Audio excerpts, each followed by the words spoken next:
Hello everyone, welcome back to the channel. అందరూ ఎలా ఉన్నారు, ఏం చేస్తున్నారు? నాతో కమెంట్స్ లో షేర్ చేసుకోవడం మర్చిపోవద్దు. మేమైతే బాగున్నాం. ఈ రోజు వీడియోలో మా హెల్తీ రొటీన్ లో భాగంగా కొన్ని రెసిపీస్ మీతో షేర్ చేసుకుందాం అనుకుంటున్నాను. అంటే ఈ మధ్య కాలంలో అక్క సెపరేట్ గా రెసిపీసే పోస్ట్ చేయండి అని అడుగుతున్నారు, కానీ నాకేమో కుదరట్లేదు. అందుకనే మోస్ట్లీ ఇలా వ్లాగ్స్ లోనే యాడ్ చేస్తూ ఉంటాను. అండ్ నాకు వీలైతే సెపరేట్ ప్లేలిస్ట్ తయారు చేస్తాను, సో దట్ మీకు రెసిపీస్ ఏమైనా కావాలంటే ఈజీ అవైలబిలిటీ ఉంటుంది.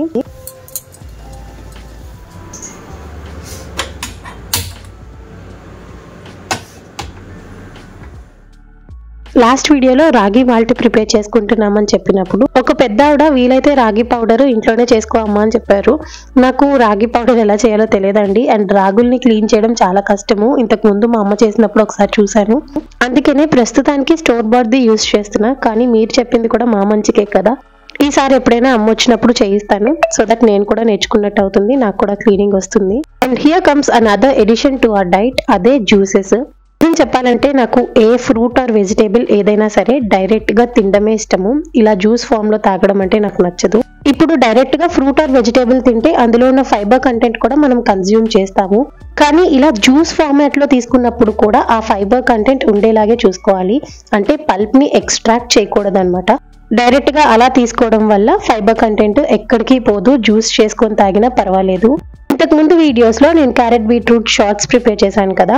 అదేంటంటే నేను కొన్ని రోజులు స్టోర్ చేస్తాను కాబట్టి అది పల్ప్ అంతా ఎక్స్ట్రాక్ట్ చేశాను. కాకపోతే ఇంకా ఈ రోజు నుంచి ఎటువంటి స్టోరేజ్ చేయకుండా ఏ రోజుకి ఆ రోజు ఫ్రెష్ గా జ్యూసెస్ ప్రిపేర్ చేసుకుందాం అనుకుంటున్నాను. అదే ప్రాసెస్ లో ఈ రోజు ఫస్ట్ క్యారెట్ బీట్రూట్ జ్యూస్ తో స్టార్ట్ చేశాం. నేను పల్ప్ ఎక్స్ట్రాక్ట్ చేయను కాబట్టి జ్యూస్ కన్సిస్టెన్సీ ఇలా థిక్ గానే ఉంటుంది.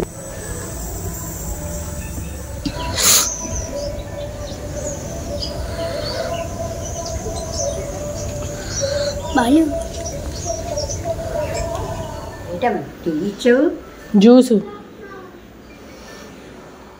ఇదే క్యారెట్ బీట్రూట్ జ్యూస్ ని మనం డిఫరెంట్ వేస్ లో ప్రిపేర్ చేసుకోవచ్చు. అది ఎలాగా ఏంటి అన్నది నేను అప్కమింగ్ వీడియోస్ లో షేర్ చేసుకుంటాను. And next coming to breakfast, ఈ రోజు 2 డిఫరెంట్ టిఫిన్స్ చూపిస్తాను అలాంగ్ విత్ చట్నీ. ఫస్ట్ అయితే ఇడ్లీ విత్ టొమాటో పుదీనా చట్నీ అన్నమాట. చట్నీ కోసం ప్యాన్ లో జస్ట్ ఒక 1 స్పూన్ ఆయిల్ యాడ్ చేసుకొని బాదం, వాల్నట్స్ తో పాటు ఆవాలు, జీలకర్ర, కొంచెం మెంతులు, వెల్లుల్లిపాయలు, కారానికి తగ్గట్టు పచ్చిమిరపకాయలు, ఇంకా అలానే వాష్ చేసి పెట్టిన పుదీనా కూడా యాడ్ చేసుకొని బాగా ఫ్రై చేసుకోవాలి. ఇప్పుడు ఇందులోని టొమాటో పీసెస్ తో పాటు రుచికి సరిపడా ఉప్పు వేసి మొత్తం టొమాటోస్ అంతా దగ్గరికి మగ్గేంత వరకు ఉంచుకోవాలి. వన్స్ టొమాటోస్ మగ్గిన తర్వాత స్టవ్ ఆఫ్ చేసేసి చల్లారాక మిక్సీ పట్టేసుకోవడమే. అంతే, వేడివేడి ఇడ్లీకి కాంబినేషన్ గా టొమాటో పుదీనా చట్నీ రెడీ. చాలా బాగుంటుందండి, ఒకసారి ట్రై చేయండి. అండ్ నెక్స్ట్ బ్రేక్ఫాస్ట్ ఐటమ్ వచ్చేసి dosa along with peanut chutney. అదేంటి బ్యాటర్ పైనంతా బ్లాక్ గా కనిపిస్తుంది అనుకుంటారేమో, ఇది సీడ్స్ దోస బ్యాటర్ అండి. ఇది ఎలా ప్రిపేర్ చేసుకోవాలి అనేది ఆల్రెడీ లాస్ట్ వీడియోస్ లో షేర్ చేశాను. ఇన్ కేస్ ఎవరైనా చూడకపోతే డిస్క్రిప్షన్ లో లింక్ ఉంటుంది, ఒకసారి చెక్ చేయండి. ఇంక ఇగోండి, కావాల్సిన బ్యాటర్ అంతా ఒక గిన్నెలోకి తీసుకొని అందులోని రుచికి సరిపడా సాల్ట్ తో పాటు కొంచెం జీలకర్ర యాడ్ చేశాను. ఇప్పుడు కన్సిస్టెన్సీకి తగ్గట్టు వాటర్ యాడ్ చేసుకొని దోస బ్యాటర్ ప్రిపేర్ చేసుకోవాలి. నెక్స్ట్ ఇంకా దోశలు వేసేసుకోవడమే. ఈ రోజు ప్లెయిన్ దోశలు వేస్తున్నాను. ఒక్కొక్కసారి ఎగ్ దోశ, లేకపోతే చికెన్ దోశ, లేదా చీజ్ దోశ. ఇవి ఏమీ కాదు అంటే జస్ట్ అలా కరివేపాకు పౌడర్ నిన్న స్ప్రింకిల్ చేసి వేసుకోవచ్చు. కానీ ఈ రోజు నేను సింపుల్ గా ప్లెయిన్ దోశలు వేస్తున్నాను. ఇవి కూడా చాలా హెల్దీ, బికాస్ కొంతమంది పిల్లలు pumpkin seeds, sunflower seeds, walnuts, తర్వాత ఆల్మండ్స్ అలాంటివి తినకుండా ఉంటారు కదా. ఈ దోశ బ్యాటర్ లో ఆ ఇంగ్రీడియంట్స్ అన్ని యాడ్ చేసి ప్రిపేర్ చేస్తాం కాబట్టి వాళ్ళు సెపరేట్ గా తీసి పక్కన పెట్టే ఛాన్సే లేదు. చక్కగా హెల్త్ కి హెల్త్, టేస్ట్ కి టేస్ట్. నిజం చెప్తున్నానండి, మీకు ఒక్కసారి గనక ఈ మిలెట్స్ లేకపోతే సీడ్స్ దోశలు అలవాటు అయిపోతే నార్మల్ ప్లెయిన్ దోశలు తినడానికి చాలా కష్టం అవుతుంది. బికాస్ ఇవే ఇంకా టేస్టీగా అనిపిస్తాయి compared to normal dosas.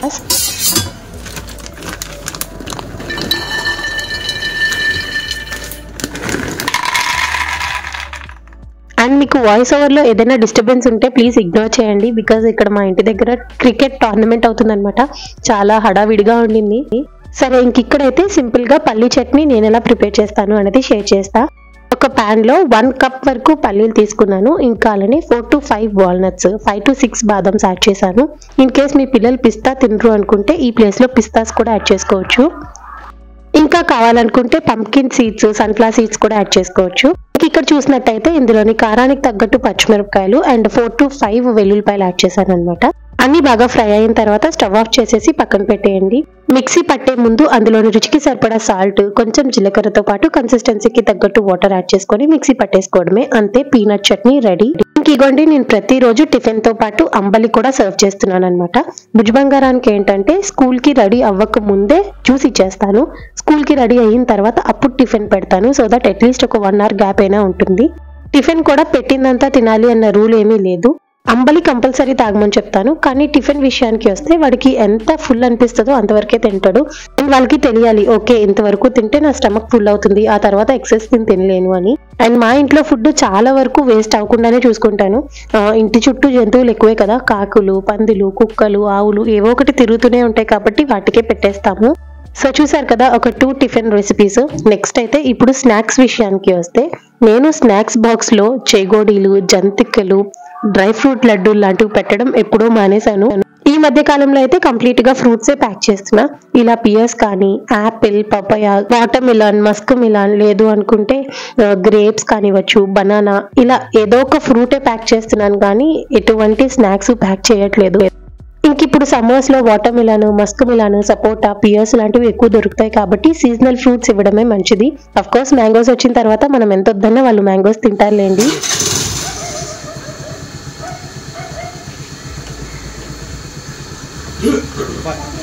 Bye.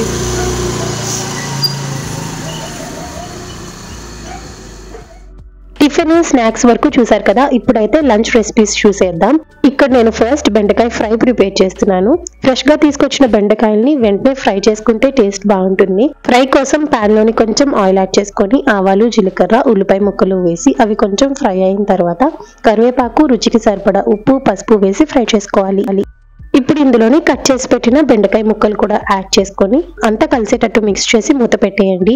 లో ఫ్లేమ్ లో కనుక ఒక 10-15 minutes కుక్ చేసుకుంటే సరిపోతుంది. లేత బెండకాయలే కాబట్టి తొందరగా మగ్గిపోతాయి.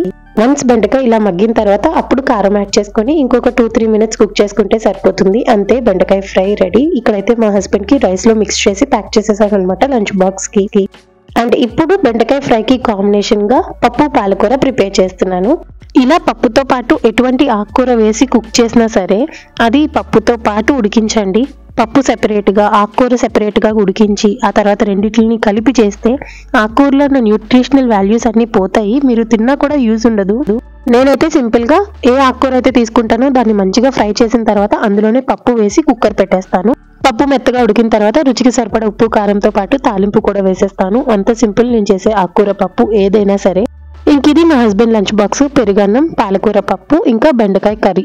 ఇంకా మీరు కావాలనుకుంటే ఇదే లంచ్ బాక్స్ లో సలాడ్స్ లాంటివి కూడా ప్యాక్ చేయొచ్చు. కాకపోతే మా హస్బెండ్ అలాంటివి ఏం తినరు అనమాట. అందుకనే నేను ఇలా సింపుల్ గా ఏవో ఒక రెసిపీసే ప్యాక్ చేస్తూ ఉంటాను. సరే, ఇప్పుడు ఇంకొక variation of lunch box recipes చూసేయండి. ఈ రోజు మా హస్బెండ్ వామన్నం కావాలన్నారు, సో అదే ప్రిపేర్ చేస్తున్నాను అనమాట. ఏం లేదండి, ఇది ప్రిపేర్ చేసుకోవడం చాలా సింపుల్. పాన్ లోని ఆయిల్ యాడ్ చేసుకొని వెల్లుల్లిపాయలు, కరివేపాకుతో పాటు కారానికి తగ్గట్టు అయితే పచ్చిమిరపకాయలు లేకపోతే ఎండుమిరపకాయలైనా యాడ్ చేసుకోవచ్చు. సో అంతా బాగా ఫ్రై అయిన తర్వాత వాము ఇక్కడ నేను ఒక 1 spoon వరకు యాడ్ చేశాను. వన్స్ వాముతో పాటు ఈ తాలింపు అంతా వేగిన తర్వాత ముందుగానే ఉడికించి చల్లార్చిన రైస్ ని కూడా యాడ్ చేసుకొని ఇందులోనే రుచికి సరిపడా సాల్ట్ కూడా వేసుకోవాలి. ఇప్పుడు అంతా కలిసేటట్టు మిక్స్ చేసుకొని మీడియం ఫ్లేమ్ లోని ఒక 5 minutes పాటు టాస్ చేసుకుంటే సరిపోతుంది. ఇంకా అంతే, వేడి వేడి వామన్నం రెడీ. దీనికి కాంబినేషన్ గా నా చిన్నప్పుడు మా నాన్నమ్మ నిమ్మకాయ పచ్చడి పెట్టేదన్నమాట. అదైతే చాలా బాగుంటుంది, ఒకసారి ట్రై చేయండి ఆ కాంబినేషన్. సరే, ఇప్పుడు మనం నెక్స్ట్ రెసిపీ ఏంటో చూసేద్దాము. ఇది వచ్చేసి ములంకాడ జీడిపప్పు కర్రీ అన్నమాట. ప్రిపేర్ చేసుకోవడం చాలా సింపుల్ గానీ చాలా టేస్టీగా ఉంటుంది. ఒకసారి రెసిపీ ఏంటో చూసేద్దాము. ఫస్ట్ అయితే ఆనియన్స్, టొమాటోస్ అన్ని కూడా చిన్న పీసెస్ గా కట్ చేసుకోవాలి. మీరు కావాలంటే ఇవి పేస్ట్ లా కూడా ప్రిపేర్ చేసుకోవచ్చు. సరే, ఫస్ట్ అయితే స్టవ్ ఆన్ చేసి పాన్ పెట్టి అందులోనే కొంచెం ఆయిల్ యాడ్ చేసుకోవాలి. ఆయిల్ వేడైన తర్వాత కొంచెం జీలకర్రతో పాటు కట్ చేసి పెట్టిన ఆనియన్స్ కూడా యాడ్ చేసుకోవాలి. ఇక్కడ ఆనియన్స్ ని మీడియం ఫ్లేమ్ లో పెట్టి మూత పెట్టేయండి. నార్మల్ గా మూత పెట్టకుండా ఫ్రై చేస్తే ఆనియన్స్ ఫ్రై అయిపోయి అవి డ్రైగా ఉండిపోతాయి అన్నమాట. ఇన్ కేస్ మీరు మూత పెట్టి ఫ్రై చేసుకున్నారనుకోండి, ఆనియన్స్ అన్ని క్యారమలైజ్ అయిపోతాయి, ఇంకా అలానే గోల్డెన్ బ్రౌన్ కలర్ లో ఫ్రై అవుతాయి కాబట్టి గ్రేవీ టెక్స్చర్ వస్తుంది. వన్స్ ఆనియన్స్ ఫ్రై అయిన తర్వాత కట్ చేసి పెట్టిన టొమాటోస్ తో పాటు రుచికి సరిపడా ఉప్పు, పసుపు కూడా యాడ్ చేసుకొని టొమాటోస్ అంతా సాఫ్ట్ గా మగ్గేంత వరకు మూత పెట్టి మగ్గించుకోవాలి. టొమాటోస్ బాగా మగ్గిన తర్వాత కొంచెం కరివేపాకుతో పాటు మీరు కావాలనుకుంటే అల్లం వెల్లుల్లి పేస్ట్ యాడ్ చేయొచ్చు, ఒక 1 స్పూన్ వరకు. కానీ నేను అదేం యాడ్ చేయలేదన్నమాట.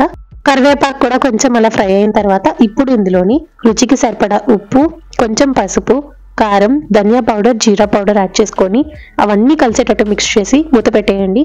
వన్స్ ఆ టొమాటోస్ లో నుంచి ఆయిల్ పైకి తేలిన తర్వాత ఈ ఫ్లేవర్స్ అన్ని ఇంకా బాగా ఇన్ఫ్యూజ్ అవడానికి జస్ట్ కొంచెం వాటర్ యాడ్ చేసి ఒక 5 మినిట్స్ మూత పెట్టేయండి. వేసిన వాటర్ అంతా ఎవాపరేట్ అయిపోయి ఆయిల్ పైకి తేలిన తర్వాత మనం ముందుగానే నీట్ గా వాష్ చేసి కట్ చేసి పెట్టిన ములంకాళ్ళు యాడ్ చేసి అంతా కలిసేటట్టు మిక్స్ చేసుకొని మూత పెట్టేయండి. ములంకాళ్ళు ఒక 80 to 90% కుక్ అయిన తర్వాత అప్పుడు ఇందులోని జీడిపప్పులు యాడ్ చేసుకోవాలన్నమాట.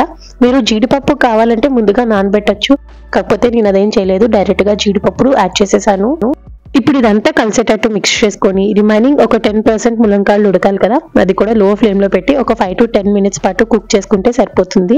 అండ్ ఈ టైంలోనే ఒకసారి ఉప్పు కారం చెక్ చేయండి, సరిపోతే పర్వాలేదు, లేకపోతే యాడ్ చేసుకొని గ్రేవీ కన్సిస్టెన్సీ కూడా కావాల్సినంత వరకు వాటర్ యాడ్ చేసుకొని ఇంకా మూత పెట్టేయండి. ఒక 5 to 10 మినిట్స్ ఉడికించుకుంటే సరిపోతుంది. బాగా ఉడికిన తర్వాత లాస్ట్ లో కొత్తిమీరతో గార్నిష్ చేసుకుంటే అంతే, ములంకాడ జీడిపప్పు కర్రీ రెడీ. అబ్బబ్బా, ఇది టేస్ట్ ఎంత బాగుంటుందో తినే వాళ్ళకే తెలుస్తుంది, ఒకసారి ట్రై చేయండి. ఈ రెసిపీలోని నేను ఆయిల్ తక్కువగా వేసాను, ఇంకా అలానే ఆనియన్, టమాటో ఎటువంటి పేస్ట్ చేయలేదు, డైరెక్ట్ గా చిన్న పీసెస్ గా కట్ చేసి వేసాను. అండ్ ఈ కర్రీ ప్రాసెస్ మొత్తం లో ఫ్లేమ్ లోని మూత పెట్టే కుక్ చేశాను కాబట్టి గ్రేవీ కన్సిస్టెన్సీ చూసారు కదా ఎంత మంచిగా వచ్చిందో. గ్రేవీ కర్రీస్ కి ఎక్కువ ఆయిల్ యాడ్ చేయాల్సిన అవసరం లేదండి, కొంచెం ఆయిల్ లో కూడా మంచి టేస్టీ గ్రేవీస్ ప్రిపేర్ చేసుకోవచ్చు. ఇంకా ఇలాంటి రెసిపీస్ చాలానే ఉన్నాయి, నెక్స్ట్ టైం ఎప్పుడైనా షేర్ చేస్తాను. ఇంక ఇగోండి ఇక్కడైతే పెరుగన్నం ప్యాక్ చేస్తున్నాను, కానీ ఫస్ట్ అందులోని కొంచెం ఆనియన్స్ యాడ్ చేశాను అనమాట. మరీ పెద్ద పీసెస్ గా కాకుండా ఇలా చిన్న పీసెస్ గా కట్ చేసి డైరెక్ట్ గా అన్నంలోనే కలిపేసామనుకోండి, తింటున్నప్పుడు ఆనియన్ స్మెల్ లాంటిది ఏది రాకుండా మంచిగా ఉంటుందన్నమాట. సో ఇది ఇంకొక lunch box recipe, curd rice, జీడిపప్పు ఇంకా ములంకాడ రైస్ తో పాటు వామన్నం, ఇవి ప్యాక్ చేశాను అనమాట. లంచ్ బాక్స్ ఎప్పుడు రొటీన్ గా ఒకటే రెసిపీ అయితే ప్రిపేర్ చేయను, వీలైనంత వరకు పప్పు కూర చేస్తూ ఉంటా, లేకపోతే ఇలా ఫ్లేవర్డ్ రైస్, కర్రీ లాంటివి చేస్తానన్నమాట. నేను ఇంతకు ముందు ఇంత హడావిడి చేసేదాన్ని కాదు, ఏదో ఒకటి సింపుల్ గా కుక్ చేసి పెట్టేసేదాన్ని అనమాట. కానీ ఈ మధ్య కొంచెం స్ట్రిక్ట్ గా డైట్ ఎలా అయినా ఫాలో అవ్వాలని ఫిక్స్ అయిపోయాను. అందుకనే టైం తీసుకొని స్పెషల్లీ 5 o'clock కి లేవడానికి రీజన్ కూడా అదే. అరౌండ్ 7:30, 8 కంతా నాకు లంచ్ బాక్స్ ప్రిపరేషన్ కూడా కంప్లీట్ అయిపోతుంది. సడన్ గా ఈ పిల్లలో ఇంత చేంజ్ ఏంటి అనుకుంటున్నారా? ఏం లేదండి, మనకి హెల్త్ బాగాలేనప్పుడు డాక్టర్ దగ్గరికి వెళ్తాం కదా, వాళ్ళేవో టెస్ట్లు అవి రాస్తూ ఉంటారు, అవన్నీ చేయించుకుంటాం. ఇంత చేయించుకున్న తర్వాత ఏదైనా బాగాలేదు అంటే దానికి తగ్గ మెడిసిన్ యూజ్ చేస్తాము. అన్ని బాగున్నాయి అంటే అందరూ మాట్లాడేది ఫస్ట్ వెయిట్ గురించే కదా. ఈ మధ్య కాలంలో డాక్టర్స్ కూడా చాలా ఫ్యాన్సీ అయిపోయారు. డాక్టర్ అన్న మాట నాకు నచ్చలేదన్నమాట. బేసిక్ గా నేను చిన్నప్పటి నుంచి నా బాడీ ఇంతే, నేను ఇలానే లావుగానే ఉండేదాన్ని. ఇంకా మన సొసైటీ గురించి చెప్పాల్సిన అవసరం లేదు, ఎవరైనా కొంచెం లావుగా కనిపిస్తే చాలు, తిండి తగ్గించేసాయి, వాకింగ్ చేసాయి, జిమ్ కి వెళ్ళిపో, సన్నమైపోతావు, అది ఇది అని లేనిపోని సలహాలు ఇస్తూ ఉంటారు.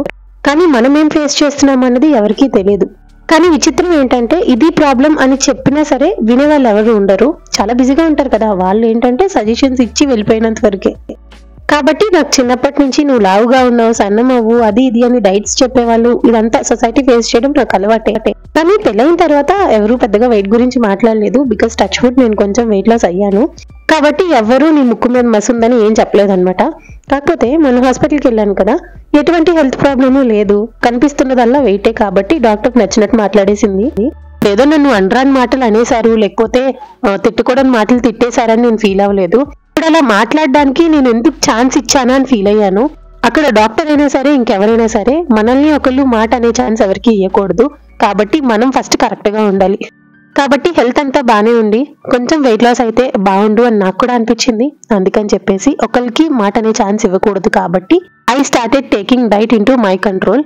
ఆల్మోస్ట్ నా ఛానల్ ఫాలో అయ్యే వాళ్ళందరికీ నా గురించి తెలిసే ఉంటుంది. బేసిక్ గా నాకు బద్ధకం చాలా ఎక్కువ, అందుకనే ఏవి అంత ఎక్కువ పట్టించుకోను. ఇన్ కేస్ నాకు ఏదైనా చేయాలి అనిపిస్తుంది అంటే అది ఖచ్చితంగా 100% ఎఫర్ట్స్ పెట్టి చేస్తాను, లేదా దాన్ని కంప్లీట్ గా అవాయిడ్ చేస్తాను, అసలు దాని గురించి థింకే చేయను. అలాంటి మైండ్ సెట్ నాది. మరి అది మంచో చెడో నాకు తెలియదు, ప్రస్తుతానికైతే హెల్దీ లైఫ్ స్టైల్ అలవాటు చేసుకున్నాను. టచ్ వుడ్ ఒక 20 days నుంచి అది కంటిన్యూ చేస్తున్నాను కూడా. సో నేను చెప్పాలనుకున్నది ఏంటి అంటే, నాలాగా ఎవరైనా లావుగా ఉన్నారనుకోండి, ఏం ఫీల్ అవ్వద్దు, సొసైటీ రకరకాలుగా మాట్లాడుతుంది. ఒకటే గుర్తుపెట్టుకోండి, మాట్లాడిన వాళ్ళు ఎవ్వరు కనీసం నువ్వు తిన్నావా, నువ్వేం ఫేస్ చేస్తున్నావు, నీకే హెల్త్ ప్రాబ్లం ఉండింది, ఏం తిన్నావు అని కూడా అడగరు. మనకి ఏ పని చేసి పెట్టరు. జస్ట్ ఏదో మాట్లాడాలి కాబట్టి నచ్చినట్టు మాట్లాడేసి పోతారు. అలాంటి వాళ్ళ గురించి ఆలోచించొద్దు. మీ హెల్త్ గురించి మీరు ఆలోచించండి. ఏమైనా హెల్త్ ఇష్యూస్ ఉన్నాయి అంటే దానికి కరెక్ట్ మెడిసిన్ తీసుకొని at least from tomorrow start a healthy life style. Starting లో కొంచెం కష్టంగా అనిపించినా ఒక 10 days కి అలవాటు అయిపోతుంది. నాకు కూడా స్టార్టింగ్ లో చాలా చిరాకేసేది. అంటే ఒక్కదాన్ని అన్ని చేసుకోవాలి కదా, సో ఇన్ని పనులు ఒకేసారి ఎలా రా బాబు అనుకునేదాన్ని. కానీ స్లోగా నాకే అలవాటు అయిపోయింది. కాకపోతే నిజం చెప్తున్నాను కదా, ఫుడ్ వరకు నేను బ్యాలెన్స్ చేయగలుగుతున్నాను. కాకపోతే ఫిజికల్ ఎక్సర్సైజ్ ఇంకా మేము స్టార్ట్ చేయలేదు. మరి దానికి ఎప్పుడు ముహూర్తం కుదురుతుందో తెలియట్లేదు. కానీ ప్రతిరోజు నేను మా ఆయన పొద్దున్నే అలారం పెట్టి లేచి మంచిగా వాకింగ్కి వెళ్దాం అనుకుంటున్నాము. అది రోజు అలా గడిచిపోతున్నాయి కానీ ఎప్పుడు వాకింగ్కి వెళ్ళింది మాత్రం లేదు. నేను ఎందుకు సడన్ గా హెల్దీ లైఫ్ స్టైల్ స్టార్ట్ చేశాను, దానికి రీజన్ అండ్ నా థాట్ ఏంటో మీతో షేర్ చేశాను కదా. ఇంతకీ నా థాట్ కరెక్ట్ అంటారా, రాంగ్ అంటారా, మీ థాట్స్ ఏంటో కమెంట్స్ లో చెప్పడం మర్చిపోవద్దు. సో ఇదండి ఇవాల్టి వీడియో. హోప్ మీకు నచ్చిందని అనుకుంటున్నాను. వీడియో నచ్చితే like, share, comment and please to subscribe to the channel. Don't forget to press the bell icon for more videos. అలానే వీడియో లాస్ట్ వరకు చూసిన ప్రతి ఒక్కరికి thank you all so much. Video చూడడమే కాదండి, మీ థాట్స్ ఏంటో కమెంట్స్ లో షేర్ చేసుకోవడం మర్చిపోవద్దు. మళ్ళీ ఇంకొక మంచి వీడియోతో మీ ముందు ఉంటాను. అంతవరకు టేక్ కేర్ అండ్ బాయ్.